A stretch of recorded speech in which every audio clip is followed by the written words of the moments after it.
Halo, selamat pagi. Perkenalkan, saya Welly Deglas, dosen program studi Teknologi Pangan Politeknik Tonggak Ekuator Pontianak. Saya mengajar mata kuliah penyimpanan dan pengemasan pada produk pangan. Pada hari ini, saya akan menjelaskan tentang teknik pengajaran saya dengan menggunakan metode delivery, interaction, and assessment. Pada salah satu mata kuliah yang saya ampu, yaitu penyimpanan dan pengemasan, dengan bobot SKS 3 SKS terdiri dari 40% teori dan 60% praktikum. Sebelum saya menjelaskan lebih lanjut mengenai teknik pengajaran saya, terlebih dahulu saya akan menjelaskan deskripsi singkat luaran yang diharapkan dan metode pembelajaran pada mata kuliah penyimpanan dan pengemasan. Mata kuliah penyimpanan dan pengemasan merupakan mata kuliah yang mempelajari tentang pengemasan bahan pangan, meliputi jenis kemasan, bentuk dan desain kemasan, penggunaan dan pengujian kemasan, aturan-aturan dalam pengemasan, dan sistem labeling.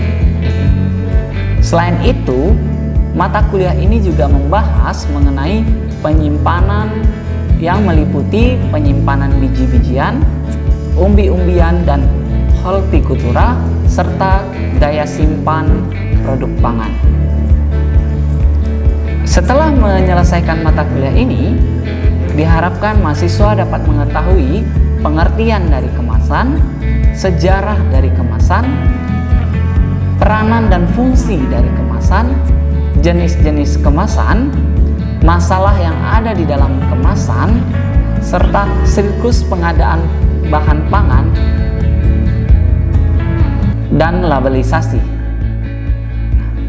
Untuk dapat mencapai kemampuan tersebut, mahasiswa akan diberikan topik-topik yang akan dibahas selama 14 kali pertemuan. Setelah mahasiswa mengetahui gambaran singkat mata kuliah yang saya ampu, selanjutnya saya akan menjelaskan teknik pengajaran saya dengan menggunakan metode yang pertama, yaitu metode delivery.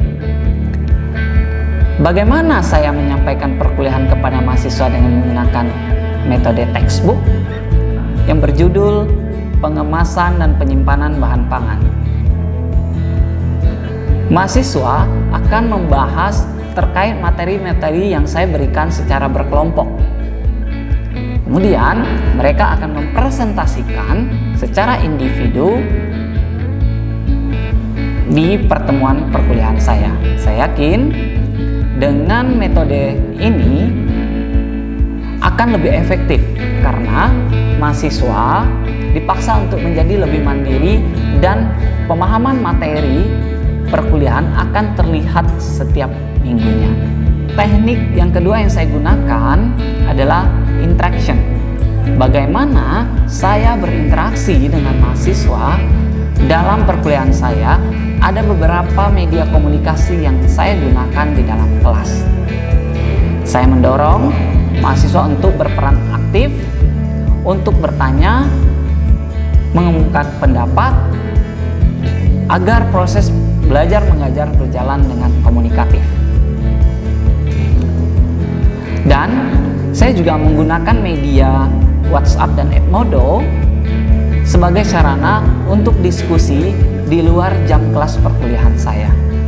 Di grup tersebut, saya akan memberikan topik-topik terkait dengan mata kuliah dan diskusi, sehingga saya akan memberikan feedback kepada mahasiswa saya atas proyek-proyek yang telah mereka kerjakan. Metode selanjutnya adalah metode assessment.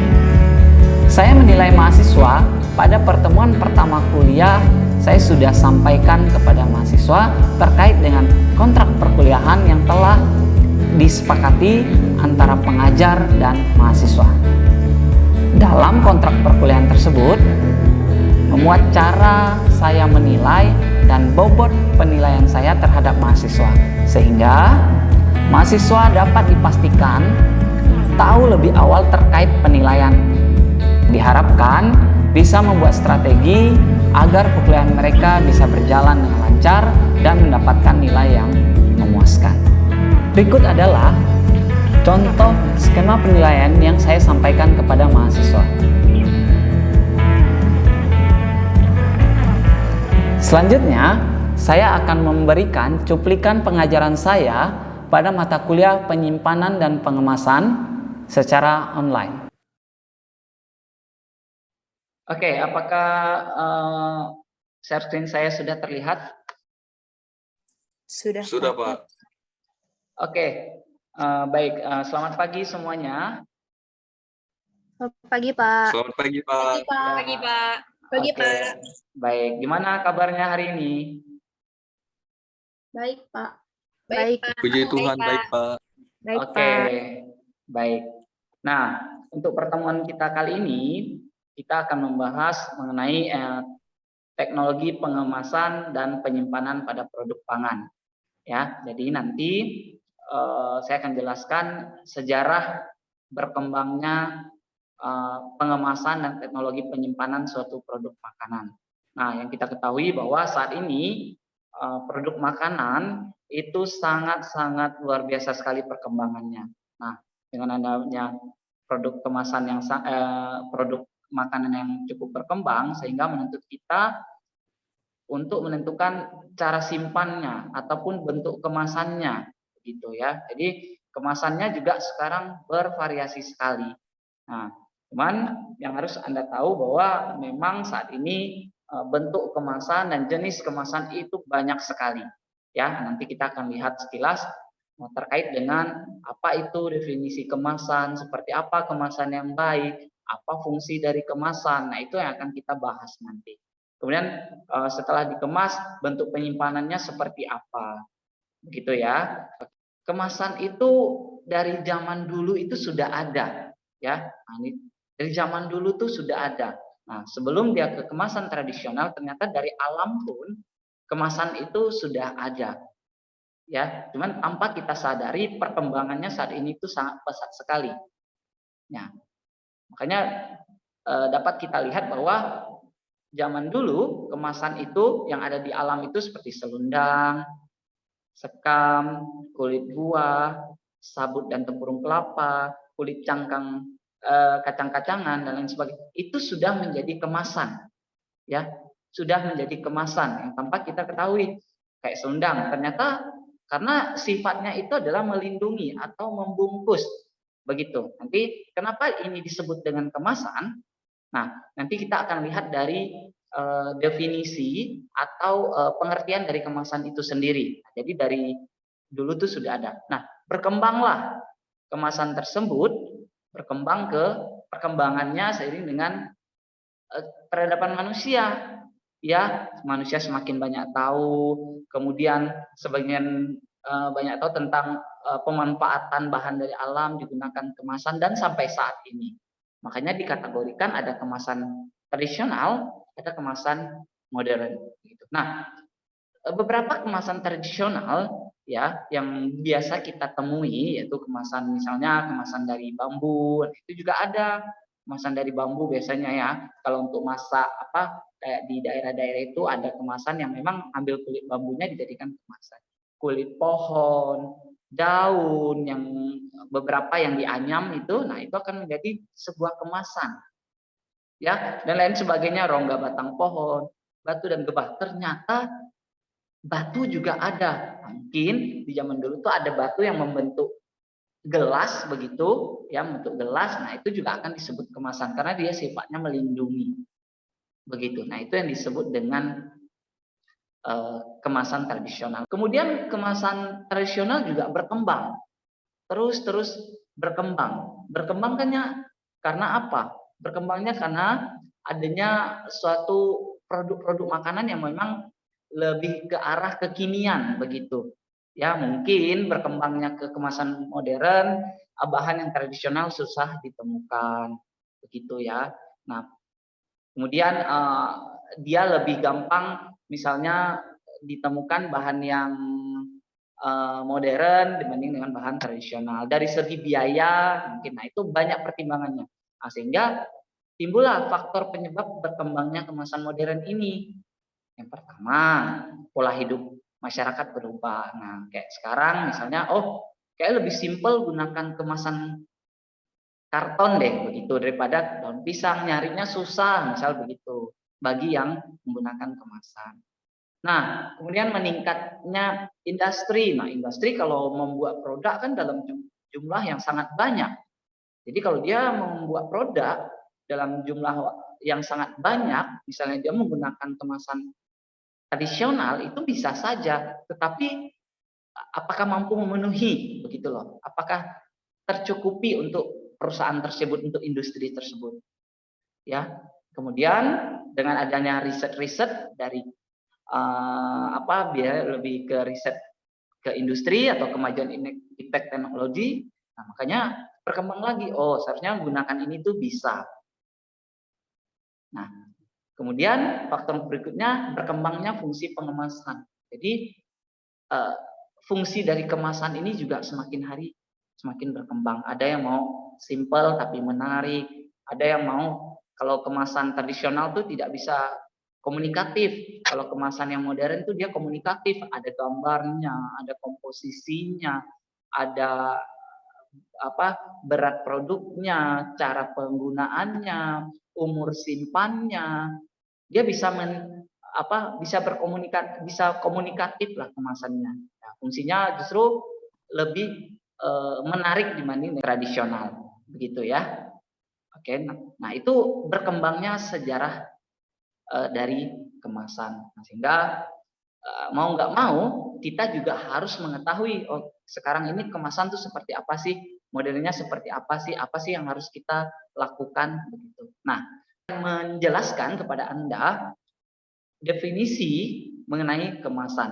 Artinya adalah di sini dikatakan bahan yang digunakan untuk mewadahi, membungkus, baik yang bersentuhan langsung dengan pangan maupun tidak. Artinya, sesuatu bisa disebut itu kemasan apabila dia dapat mewadahi sesuatu, dapat membungkus yang langsung bersentuhan dengan bahannya. Nah, itu sebutannya definisi kemasan. Sehingga di sini dikatakan definisi kemasan adalah bahan yang digunakan untuk mewadahi atau membungkus pangan, baik yang bersentuhan langsung dengan pangan maupun tidak. Nah, itu nanti akan saya jelaskan, Pak, maksudnya apa ya yang bersentuhan langsung dengan bahan? Penting. Secara umum, ya, fungsi dari kemasan itu adalah dia sebagai wadah, ya, sebagai wadah, kemudian sebagai memproteksi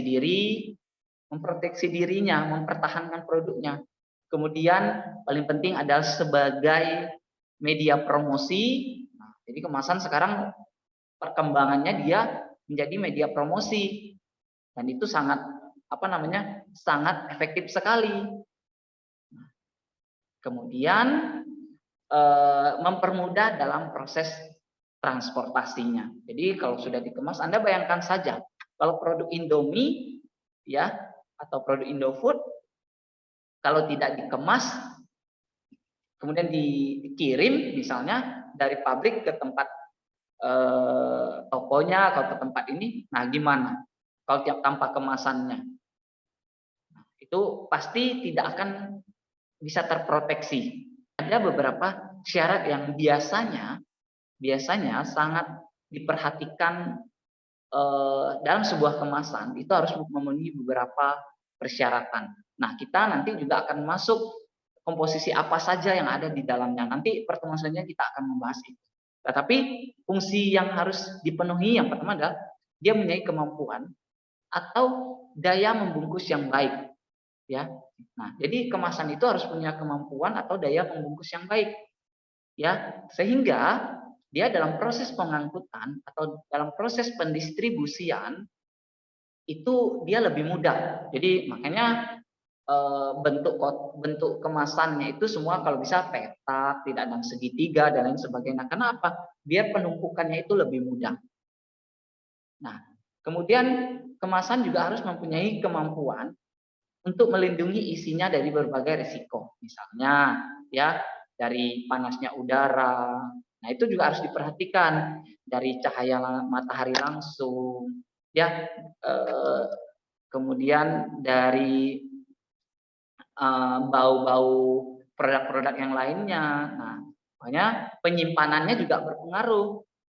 Penyimpanannya juga berpengaruh karena kalau kemasan tidak mampu punya daya untuk melindungi, itu akan berbahaya. Yang seperti saya jelaskan tadi, misalnya produk Indomie, kemudian diletakkan, kan kita nggak tahu kalau udah di toko, diletakkan di samping deterjen misalnya. Kalau dia kemasannya tidak mampu melindungi isinya, nanti produknya itu akan terkontaminasi, ya, akan kontaminasi silang namanya, begitu. Nah, kemudian dia juga kemasan harus punya kemampuan sebagai daya tarik terhadap konsumen. Nah, itu yang saya katakan tadi sebagai media promosi. Jadi dia harus bisa menjelaskan dirinya. Kemasannya harus komunikatif, harus ada nama produknya, kemudian harus ada komposisi produknya, diproduksi oleh siapa, bahannya dari apa saja, kemudian masa expirednya kapan, nah itu wajib ada. Kemudian neto berat produknya ada berapa, itu semua harus ada. Nah, sehingga itu akan menjadi perhatian bagi seseorang atau konsumen ketika ingin membeli. Yang tadinya nggak mau menjadi mau karena menarik, gitu ya. Nah, kemudian persyaratan berikutnya persyaratan ekonomi, artinya kemampuan dalam memenuhi keinginan pasar. Nah, artinya kemasan boleh dibuat semenarik mungkin. Boleh dibuat untuk memproteksi produknya, tetapi juga harus memperhatikan dari segi ekonominya. Jangan sampai gara-gara kemasan yang terlalu mahal, jadi produknya jadi mahal, itu juga akan menjadi masalah. Jadi harus diperhatikan, ya, harus diperhatikan. Tujuan kita kemana sih? Kemasan yang ini sudah cukup sebetulnya, tidak harus kemasan yang lebih kuat lagi atau apa, itu sudah cukup. Nah, kemudian syarat berikutnya, dia harus mempunyai ukuran, bentuk dan bobot yang sesuai dengan norma standar yang ada, dan mudah dibuang dan mudah dibentuk atau dicetak. Nah, artinya bentuk kemasan sama bobotnya juga harus diperhatikan karena itu akan mempengaruhi dari proses pendistribusian, begitu. Makanya misalnya beberapa produk kayak minuman misalnya, makanya ada satu botol dia tentukan dalam satu dus itu ada 12 botol saja. Nah, itu tujuannya untuk apa? Agar mempermudah dalam pendistribusian. Nanti yang angkatnya juga nggak terlalu berat, tetapi tetap ukurannya, bentuknya itu harus agar mudah untuk didisplay atau mudah untuk ditata, begitu. Nah, jadi ada harus bentuk dia segi 4 atau lain sebagainya. Jadi seperti itu. Oke. Nah, tadi yang seperti saya jelaskan, jadi kemasan itu diklasifikasikan, ya. Jadi ada yang bersentuhan langsung, ada yang tidak bersentuhan langsung. Jadi ada yang namanya kemasan primer, sekunder, sama transit kemasan. Jadi primary packaging, secondary packaging, sama transit packaging. Nah, artinya kalau primer itu hanya produknya. Nah, itu yang bersentuhan langsung dengan bahan di isinya, di makanannya. Nah, kan nggak mungkin tuh kalau kita kirim produk dalam bentuk kemasan primer. Nah, Anda bayangkan saja, misalnya kaleng susu ini mau dikirim ke Pontianak, misalnya dari Jakarta lah misalnya. Kita masukkan ke kapal atau ke truk, itu satu kaleng seperti itu. Nah, kan itu tidak efektif. Dan itu tingkat kerusakannya juga akan lebih tinggi. Sehingga perlu lagi dengan kemasan yang sekunder. Penambahan kemasan sekunder itu perlu. Nah, maka dibuatlah namanya kemasan sekunder. Nah, setelah kemasan sekunder dibuat, kemasan sekunder juga punya ukurannya, ada standarnya. Kan nggak mungkin diisi terlalu banyak, nanti beratnya berapa. Dia harus berapa tumpukan, itu juga ada syaratnya. Ya, syaratnya juga harus ditentukan. Nah, setelah ditentukan kemasan sekundernya, barulah di transit, di packing, begitu. Nah, baru boleh dikirim. Ya, nah, dengan adanya kemasan yang sudah di packing seperti ini, mempermudah proses transportasi, menghindari kerusakan bahan terhadap benturan fisik maupun kimia, itu juga akan teratasi. Ya, jadi akan lebih teratasi. Oke. Nah, kemudian upaya yang dapat tampil secara baik dan menarik kemasan harus didesain. Nah, didesain seperti apa? Didesain seperti apa? Sesuai produk yang dikemas. Nah, jadi mendesain suatu kemasan harus sesuai dengan produk yang dikemas. Ya, jangan produknya ini yang tidak sesuai kita desain seperti ini. Jangan, harus sesuai. Ya. Dan harus sesuai dengan tingkat pemasaran yang dituju. Kita mau kirimnya kemana? Itu kita desain. Ya, misalnya produknya kita kirimnya untuk keluar, kan nggak mungkin bahasa desainnya kita gunakan bahasa Indonesia, misalnya begitu. Boleh-boleh saja sih, boleh-boleh aja, tapi setidaknya harus ada bilingual, ada bahasa lainnya juga. Kan takutnya orang luar negeri mau produk kita, misalnya produk kita sudah sampai ke luar negeri. Kemudian dia harus menarik. Nah, tadi yang saya jelaskan, kemasan itu harus menarik dan dapat diterima oleh konsumen.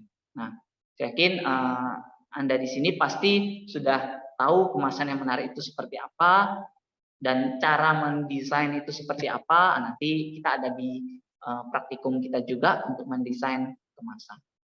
Kemudian kemasan mudah didisplay. Nah, mudah didisplay itu mudah untuk dipajang.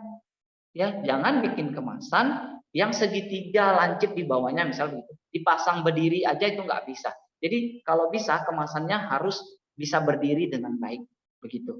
Sehingga disusun pun dia akan lebih mudah. Kalau kita lihat ke minimarket biasanya kan semua kemasan tuh bisa disusun dengan baik. Kalau dia ada kemasan yang bulat pun pasti dia ada tambah kemasan lagi agar dia mudah untuk di-display. Gitu. Kemudian dia juga harus komunikatif. Ini yang paling penting sebenarnya. Komunikatif itu artinya dia bisa menjelaskan. Ya, kemasan itu bisa menjelaskan. Ya, jadi nama kemasan produknya ini dia terbuat dari singkong, kemudian prosesnya digoreng, di dalamnya dia memiliki ada garam, gula, ada komposisinya begitu. Terus cara penyimpanannya dia tidak boleh terkena sinar matahari langsung. Kemudian berat bersihnya misalnya 100 gram per bungkus misalnya. Dan dia dibuat oleh PT A, misalnya begitu. Nah, dia sudah komunikatif. Jadi mungkin itu yang bisa saya sampaikan untuk pertemuan ini ya. Mungkin dari sini kita diskusi saja. Mungkin ada dari Anda di sini yang ada yang ingin ditanyakan. Ya, silakan. Ada yang ingin bertanya? Ada yang ingin bertanya? Ada izin bertanya, Pak. Oh ya, silakan. Ade Rizky ya. Ya, silakan Ade, silakan. Dalam jenis-jenis dan variasi kemasan itu kan banyak ya, Pak ya. Betul. Nah, yang ingin Ade tanyakan di sini seperti apa bentuk-bentuk kemasan yang pada umumnya tuh biasa digunakan untuk mengemas suatu produk. Terima kasih. Oke, baik. Terima kasih Ade atas pertanyaannya. Pertanyaan cukup bagus sekali ya. Jadi ini, jadi bentuk kemasan pada umumnya itu adalah memang ada beberapa yang harus diperhatikan. Yang pertama adalah bentuk kemasan itu yang mudah didisplay. Itu yang pertama, yang mudah didisplay. Misalnya modelnya seperti standing pouch misalnya. Ya, standing pouch kan modelnya berdiri tuh sehingga sangat mudah untuk dipajang. Ya. Kemudian bisa diisi ulang juga. Nah, ini biasa produk ini cocok untuk produk keripik, kopi, teh misalnya. Itu sangat cocok sekali. Ya. Nah, kalau bisa juga produknya dalam bentuk bantal atau saset ya. Nah, itu. Nah, jadi kemasannya tidak berdiri tapi kemasannya itu tidur biasanya. Modelnya untuk tidur, ya. Cuman di tengahnya ada bagian untuk disil atau untuk perekatnya lah begitu silnya. Nah, misalnya seperti produk-produk di minimarket misalnya ya, itu juga bisa juga sih sebenarnya untuk kacang-kacangan, misalnya untuk kopi itu juga bisa juga. Ya. Untuk yang bentuk bantalnya seperti itu. Kemudian bentuk kemasan dengan lekukan yang pada sisi, lekukan beberapa sisi itu juga bisa. Nah, misalnya kemasan yang ada lipatan di sisi kanan dan di sisi kiri, sehingga kemasan ini menghemat ruangan penyimpanan. Nah, jadi juga kemasan juga harus perhatikan tempat penyimpanannya juga, ya. Nah, kemasan yang yang lipatan sisi kiri kanan ini kemasan ini banyak digunakan untuk mengemas kopi juga ada, biskuit atau produk lainnya. Begitu. Intinya adalah dia mudah untuk di display dan mudah untuk dipajang begitu dan tidak memakan tempat. Mungkin itu ya Ade ya yang harus diperhatikan lah pada umumnya kemasan seperti itu. Ya. Bisa diterima Ade? Bisa, Pak. Terima kasih. Oke, baik, terima kasih. Mungkin ada yang lain? Tika, Pak, izin bertanya. Oh, siapa ini? Oh, Tika, silakan Tika. Iya. Seberapa penting ya desain kemasan pada suatu dan logo itu pada suatu produk makanan, Pak? Nah, terima kasih. Oke, baik. Seberapa penting desain kemasan dan logo pada suatu produk makanan? Ya, saya jawab itu sangat penting. Ya, sangat penting. Karena apa? Kemasan yang menarik akan cepat dikenal, ya, dan dapat meningkatkan jumlah penjualan. Nah, karena apa? Seseorang kalau melihat desain kemasan yang menarik, ya, kemudian logo yang menarik, jadi minat beli seseorang itu akan lebih tinggi, begitu. Nah, biasanya konsumen yang awalnya tidak ingin beli produk, ya, tetapi karena displaynya baik, kemasannya bagus, nah dia akan jadi ingin membeli, begitu.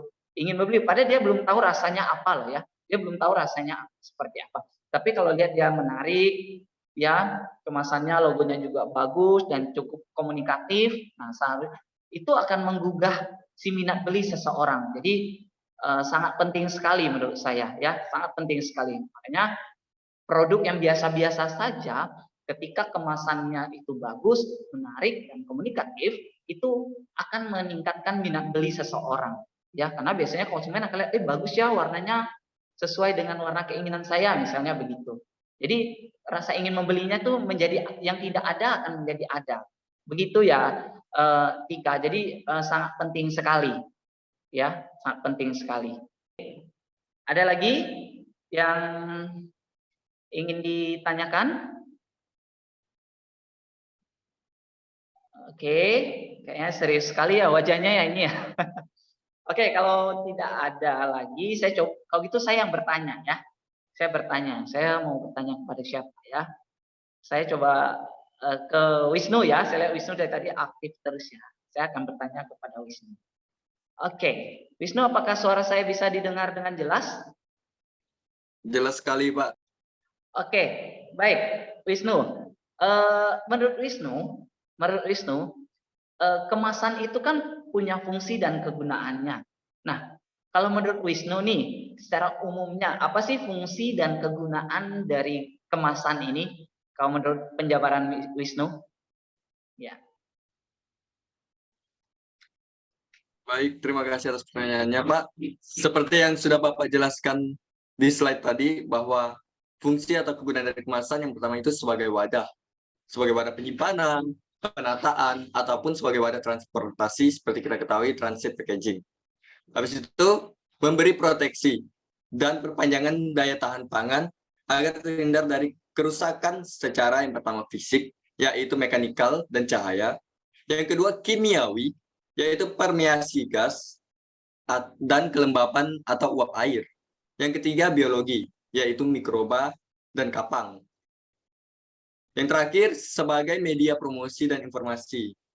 Terima kasih, Pak. Demikian cuplikan cara saya mengajar kepada mahasiswa melalui media online. Semoga bermanfaat. Sampai jumpa di lain kesempatan.